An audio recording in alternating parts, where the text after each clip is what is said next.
you know what? You feel like I can't do this? Watch me. I don't know what it is about people doubting me, but it just feeds my drive. And one thing I've noticed that as humans, we continue to just never be satisfied or content and push to drive for more money, more success, more of whatever we have versus just being content.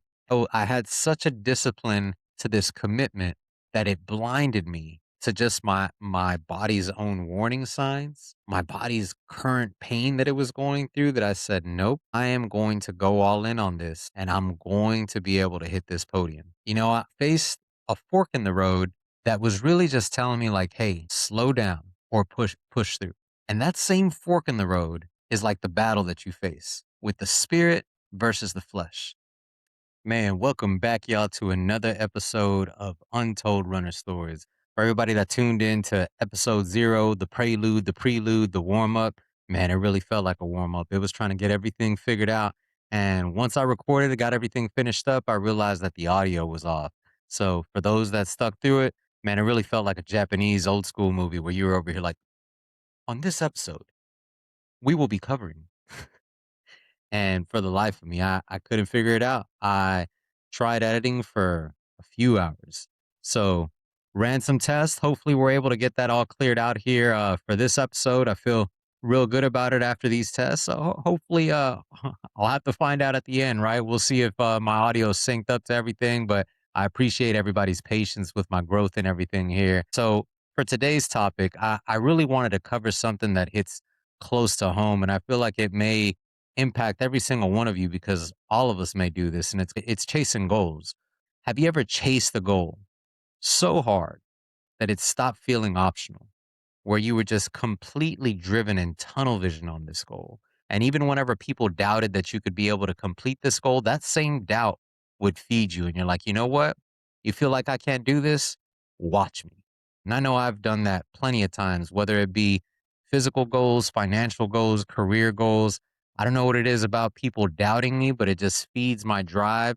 And even knowing that I can do all things through Christ who strengthens me, there's those moments when I'm like, you know what? You may have this doubt, but I know that whatever the Lord has for me is for me. But there's times whenever I got to be able to recognize the discernment to make sure that it's what the Lord has for me.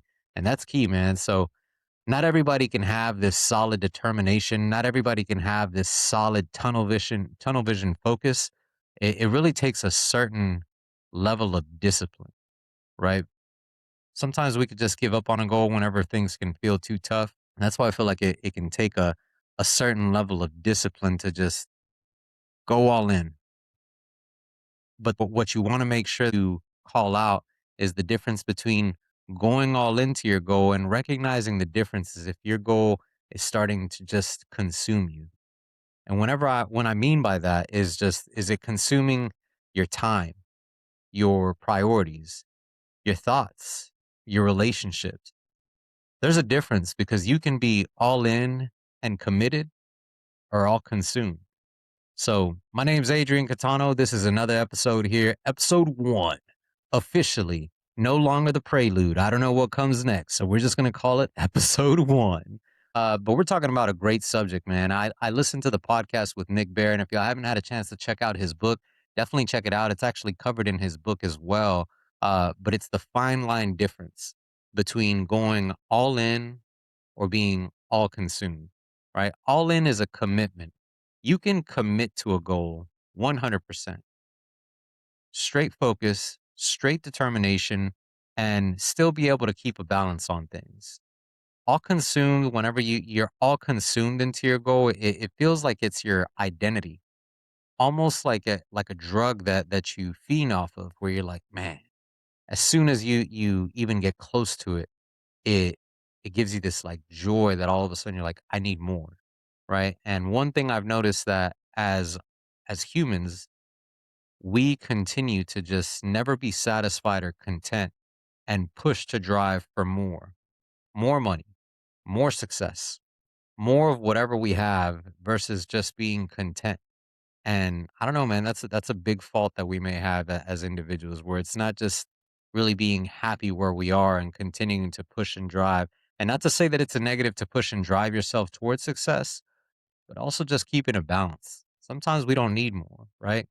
We talk about money and the word specifically says that money is the root of all evil. There's a purpose in that. There's a reason for that. But whenever it came down to this fine line difference of being all in or all consumed, years in my life, I've gone through different goals and I've realized that whenever I have a goal, I'm focused. But I didn't realize how close of a fine line there is between the two of them until I had started my running journey. That really made me realize that I was facing it. So I didn't automatically start to love running. I honestly hated it. It started off with me doing a step competition. It wasn't even a step competition, it was just doing steps with my fiance. She was doing a step competition, but we don't live with each other. We live about an hour away, so whenever we do have time with one another, I wanna make sure that I'm intentional with my time. And her doing this step competition, she pretty much just let it be known that she wanted to make sure that she could get her steps in, so she was gonna be out for the moment, just taking these steps, and me wanting to make sure that I take advantage to be intentional with time. I want to make sure I'm spending time with her. I'm like, you know what? I'll go out. I'll do these steps with you here. That way we can at least chill and chop it up with each other and just go from there. And when we did, you can always be able to tell someone's vibe. And my vibe specifically was like, bruh, I do not want to do these steps. And she had just this solid focus and determination that she wanted to win. And that was great, on her part being that focused.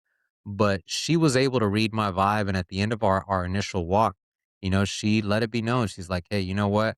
I want to make sure I spend time with you, but I'm also wanting to make sure that I can accomplish this goal that I have. I don't want to force you to do this. If you want to come out here, that's great, but I don't want you to feel forced to come out here.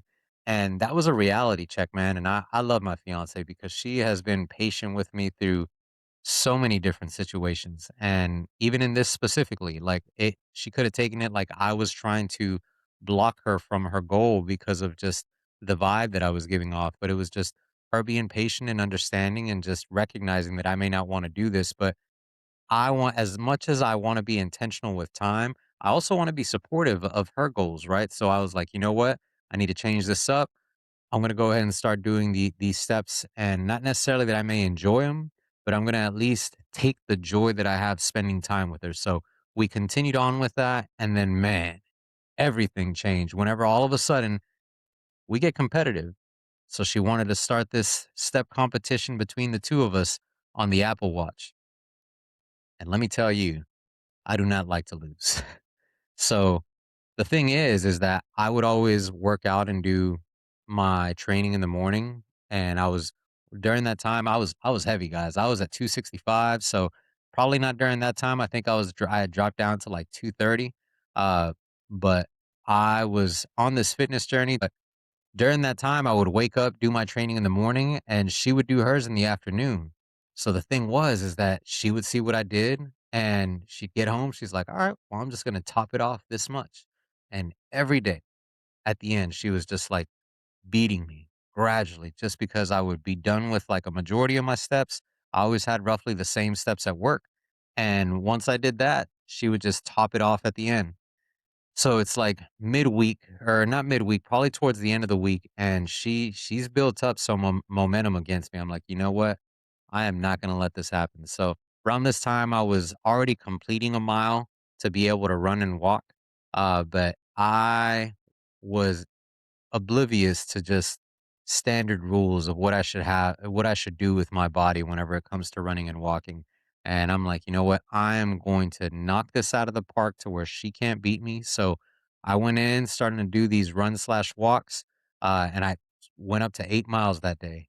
And that was the most I've ever done throughout that entire time. And I'll tell you this is that the next day, my body definitely felt it. That was actually my first experience with an IT band flare up. But me not being a runner, me not knowing anything of this, I just thought something happened to my knee. And it hurt to be able to drive. It hurt for me to go up. I lived on the third floor of my apartments. It hurt to go up there. Like I legit felt like an old man. I had to take some steps, rest, use the guardrails to go ahead and pick myself up. I was like, man. Completely regretted it, but I won though. I really did. And then from there, it was just like, let me take my time from here. I took some days off, continued on, and then gradually that whole pain just went away. But it was something that was always there behind my mind because I realized that I pushed myself past what I should have. And that was just an initial phase that I didn't realize I would face again later on. But through my running journey, continued it on, signed up for my first 5K, and that was life changing for me. That first 5K is kind of what I reference, where it's just like, man, I need more because it was such a win for me to be able to cross that finish line and be able to knock out these miles. Because I tell you, I started off doing miles and it would take me, I looked at my Nike app. I hardly use that, and I was because I was trying to find the history. I'm on Strava nowadays, so whenever I pulled it up, I was like, "Wow!" It's like 23 minutes or so on my run initially. Whenever it was like a run slash walk. So when I did my first 5K, I was super proud of myself, man. That was I finished it off in like 33 minutes. So to me, it's like, man, I'm doing these 10, 11-minute miles. Whenever I came from like 20 plus minute miles, like this is great. And that right there made me go ahead and just go all in. I'm like, you know what? I want to go ahead and sign up for another 5K, and I'm going to make it my goal to go faster on this 5K. And every 5K there forward, I continued to do that. I went from going all into through that first one, dropped down into like the 27-minute range on my next one. And I'm like, perfect. I'm going to keep this up. So then I started looking up just specific training. What can I do to be able to get faster? And at that point, I understood I needed to start to do intervals, tempos, strides, and understand what zone 2 running was. But even then, I was so ignorant because as much as I wanted to stick to zone 2 to me was just such a slow pace where my heart would still continue to increase and I never understood the purpose of it that I would just push myself. I'm like, "You know what? My heart rate is still going up. I'm going to stick to at least like 10-minute miles. And although I'm going above zone 2, I know I'm at least going slower." And this is towards like the ending part of my initial year. So last year was my first year running whenever I first, well, actually, the year prior was whenever I first started doing the run slash walking. But last year in May was my very first 5K. And it continued where I went from May, did one in June, did one in August, in September. And then the one in September was like my 25-minute 5K. Then at that point, I had goals and I didn't reach the goal that I wanted. I wanted to be able to hit 24 to 23, and I was winded and I couldn't understand it. And I realized that was my moment to acknowledge like zone 2 running is important. And I didn't see it prior, but that moment allowed me to understand it that by my next race, I made sure that I put in my zone 2 running. I put in the work that I had to do. And for the first time ever, I I wasn't expecting it, but I placed 5th in my division. I was like, "What?" Like, for me to come from my first race where I was, like, in, like, 300th place in my division to see myself being 5th, that put such a drive on me. I'm like, "You know what? I have 1 race for this year left and I'm gonna hit podium. I'm gonna make it my goal." I looked at the top 3 individuals there and saw that I pretty much had to hit right around 21 minutes to 20 minutes in order for me to be able to at least hit that top 3 in my age group. So I'm like, "You know what? I'm gonna go all in. I'm gonna focus and make sure that I do what I need." I adjusted my nutrition during that point so that I can have sufficient carbs. I adjusted my training. I woke up earlier and I was all in it. And then 2 weeks right before training, I had a sudden IT band TFL flare up. If it wasn't for me running, I wouldn't have even had an idea what an IT band or TFL was, to be honest with you. But I had warning signs, man, and I completely ignored it. Small things like doing leg swings. It was me doing the back part of the leg swing where I was swinging back. I was like, man, I'm starting to get some pain. This isn't right. It's like, well, let me just not swing back and I'm just going to do forward leg swings. And I did. And then gradually the forward leg swing would hurt. I was like, you know what? I'm not going to do any leg swings then at this point. And then I started to feel that same pain when I did the world's greatest stretch. And I was like, man, what's going on? I was like, you know what? I probably just need to run, get the blood flowing. And one night, whenever I was asleep, the covers, the way that I had them ended up just pulling on my leg whenever I turned over. And that caused such a pain for me that I woke up just grabbing on my leg. And I'm like, what is going on? I'm like, all right, I'm gonna sleep it off. I got a few hours before I got to wake up. We'll just see where it goes. Woke up. Soon as I woke up and started swinging my legs to get down to the floor, not like I have a huge bed or anything, but just swinging them over. I felt pain just in that. I felt pain as soon as my feet hit the ground for me to walk. And I'm like, man, I can't do any stretches. And any person in their right mind at that point would be like, hey, let me not run today. But I was so focused on this goal that I was like, nah, bro, you got 2 weeks till you have to hit this race. Let's get after it. So I went out there and I'm like, I probably just need to get some blood flowing to my knees, get it going. Nope. Instantly, as soon as I hit that pavement, pain was unbearable. I was like, man, I walked back and I could have called it quits there, but I didn't.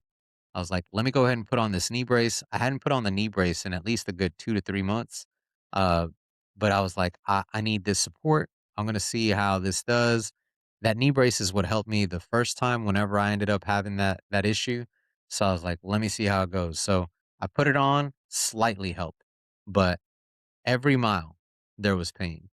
And instead of me just calling it at a few miles in, I was like, nope, my plan says I got to do 6.5 miles. I'm going to do 6.5 miles. And then I was done, but that wasn't even it.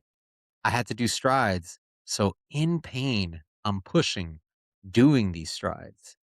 And I was such a fool.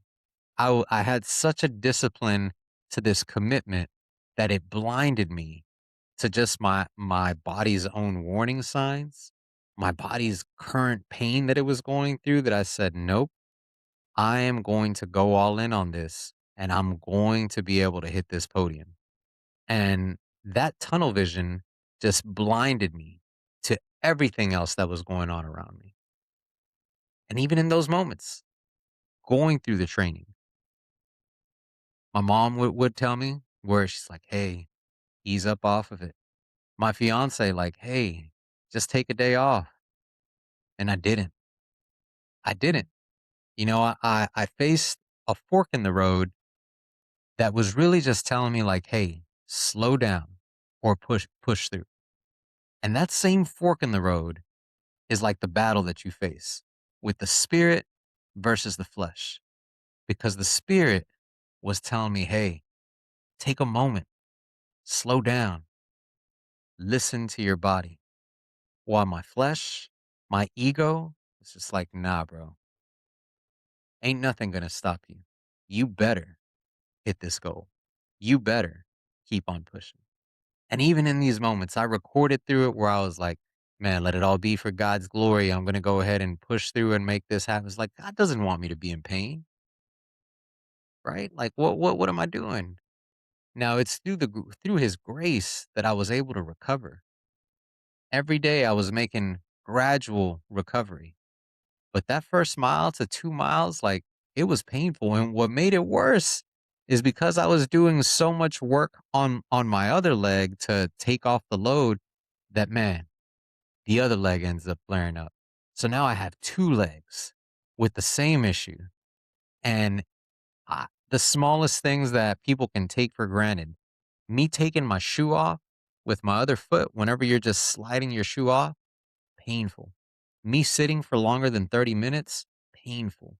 Me standing for a certain period of time, painful. I literally had to be able to set an alarm on my phone for every 30 minutes to get up from sitting, and then 30 minutes to sit down.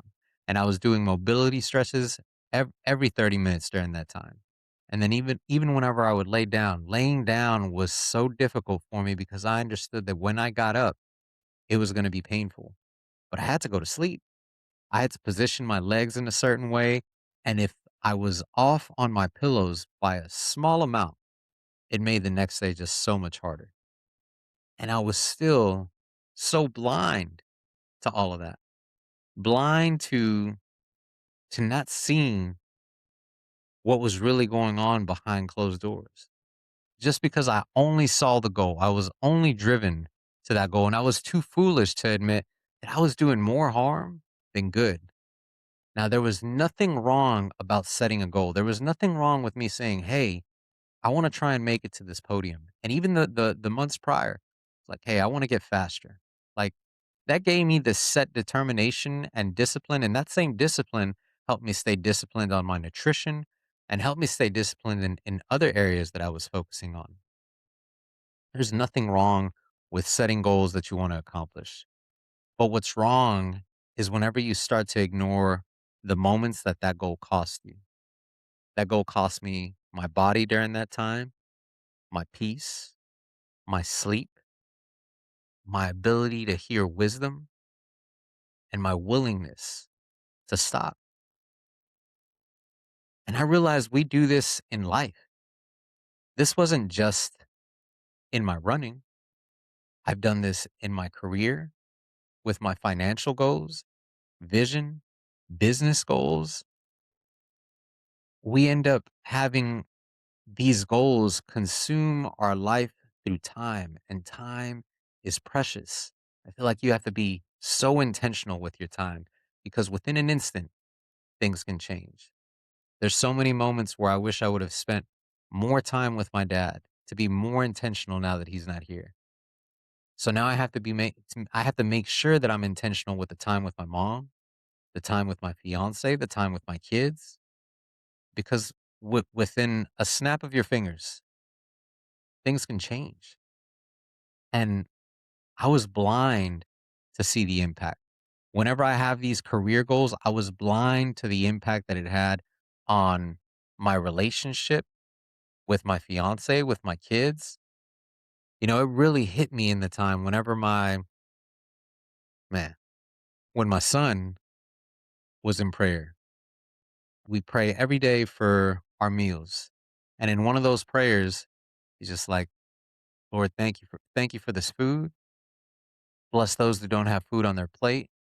I ask that you help me and my sister at school, and may you help dad be able to finish his work so that he could spend time with us. And like, man, that choked me up because it's the realization that I have these goals at work for financial stability so I can be able to get us out of this debt and be able to go ahead and get my kids the things that they want, but at what cost? They're going to go ahead and grow up before my very eyes. And at that point, I'm not going to be able to spend that time. Once they're 18, they're going to be out living their own lives. So it's embracing the moment that we have today. And man, I tell you, my fiance is so patient with me because whenever I say that relationships can suffer, I was so focused at my work that what I do, I have to take calls at times, and typically it should only be between 8 to 5. And I had a call from someone that I was expecting that should have been within those hours, but it's 7:30. The call's coming in, and it's my fiance's birthday. We're out for dinner, and I just briefly tell her, like, man, I am so sorry. I have to take this call. I've been waiting all day. She was understanding. I step outside, I take the call, and as quick as you may want that call to be, it's like at least 15 minutes. So think about the opposing side where she's sitting, waiting, our food is there, could be getting cold, and I'm just out here carrying a conversation. And that's why, man, I am forever grateful for the patience that she carries with me. I love you. I really do. Thank you for all that you do and being patient through my growth. But in that time, I was so driven by my goals for my career that I didn't see how it was impacting everyone else, how it was impacting the time that I had with everybody and the relationship that we carried with one another. And we could just be so goal driven that we don't really see that fine line between being all in and being all consumed, right? Your goals can feel untouchable. And at the time, it felt right. But see, us as humans, God gave us free will. free will to be able to make our decisions, make our own direction, and we have to be able to walk boldly in faith and in prayer for discernment. And that's so huge. And that's been one of my biggest impacts is praying for discernment. I have this verse pulled up that really hits for me where it's Romans chapter 12, verse 2, where it says, "Do not conform to the pattern of this world, but be transformed by the renewing of your mind. Then you will be able to test and approve what God's will is, his good, pleasant, and perfect will." So break that down. Do not conform to the pattern of this world. The pattern of this world is us all equally wanting to try and drive for this success continuously where we are never satisfied and we want more. We want more. We want more money. We want more success. We want another promotion. We just continue to want more versus just being content. But be transformed by the renewing of your mind. So renew yourself through the spirit. Recognize these things. You will be able to test and approve what God's will is, his good, pleasing, and perfect will. You see, our decisions are ego driven all throughout our life, and we could be so selfish at times, but God's perfect will isn't. It's selfless.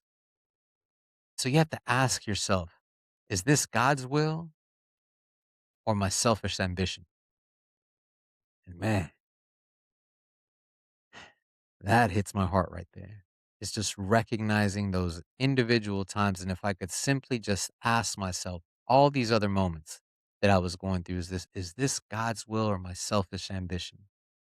In the words of my pastor, Holy Spirit, what are you saying to me? Recognizing that whenever I face these challenges, whenever I face goals, whenever I face decisions that impact my life, whether it be a career change, whether it be financial, anything that I'm setting a goal towards. Holy Spirit, what are you saying to me? Lord, help me have this discernment to recognize that this is a direction that you want to move. Because, you could be free of sin. The devil can continue to tempt you, but he'd be like, you know what? If I can't get him to sin, I'll keep him busy. I'll give him a goal that he is so focused on that he won't have time to spend with God. And that's huge because we can be so blinded by it that we don't even know it, and it's happening before our very own eyes. And I got another verse for you where it's Proverbs 14:12. You can rationalize it all you want and justify the path of error you have chosen, but you'll find out in the end that you took the road to destruction. I'm gonna tell you that is that my body knew what road I took after. At the end of it, I was actually able to finish off my last race. I pushed off all my training, continued to go through with it. And although I progressively got a little better, I still had pain. In that race, I had pain as soon as I took off. Had slower paces all those last 2 weeks of training, but on race day, something about race day, man, where you just have your adrenaline just pumping. But I hit every goal mark that I needed to hit where I was like, I need to hit 720 first, then gradually get down to 710. And then from there, try and push to get to 655. And I did. And in that moment, I was able to hit podium. I didn't expect it, but I did. As soon as I finished off, I checked, like, man, look at God. And it was a sense of satisfaction at that point and a sense of relief. But even then, I didn't realize the cost that it had on my body. But once I took off from this training and I was like, man, let me go ahead and just ease up. What do I need to do now to recover? That is the moment when I was just like, wow, I pushed through this training blindly, saying that I was progressing. And even in those moments, I would give all the glory to God because it was only through Him and His grace that I was able to get better. But I was just blind to it all. I pushed myself blindly down through a road of destruction.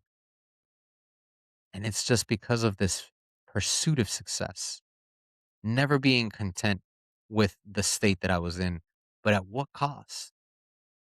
What is the cost of this success? Not only in this drive for me to be able to run, what is the cost and success for your goal? What is the cost and success for the business goals that I may have, my career goals? What is it costing me? And how do you discern the difference between being all in and being all consumed? And I just have to sit and ask the questions. Am I ignoring all these signs? Is it costing me my peace and not just my comfort? Would I still choose this goal if no one ever saw the result? You can have all these battles that you may face through your goal setting, but recognize the moments that it starts to give you warning signs. Recognize the moment that it impacts your life, impacts your relationships, because that's key. And you want to make sure you recognize it before it's too late. Running was just one portion of my life that it impacted me.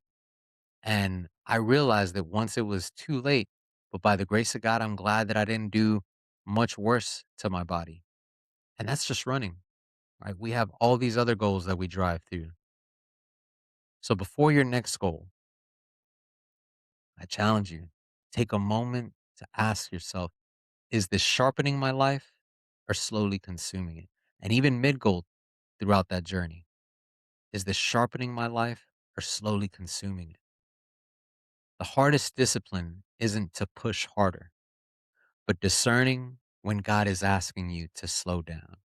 I'm going to repeat that one more time for you. The hardest discipline isn't having to push harder, but discerning when God is asking you to slow down.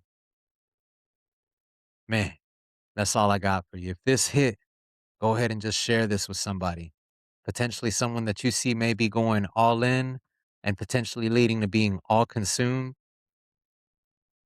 But man, again, I hope that this hits for y'all there. My name's Adrian Catano, y'all. I'm going to go ahead and catch y'all on the next episode. This was episode 1. We're going to keep it going.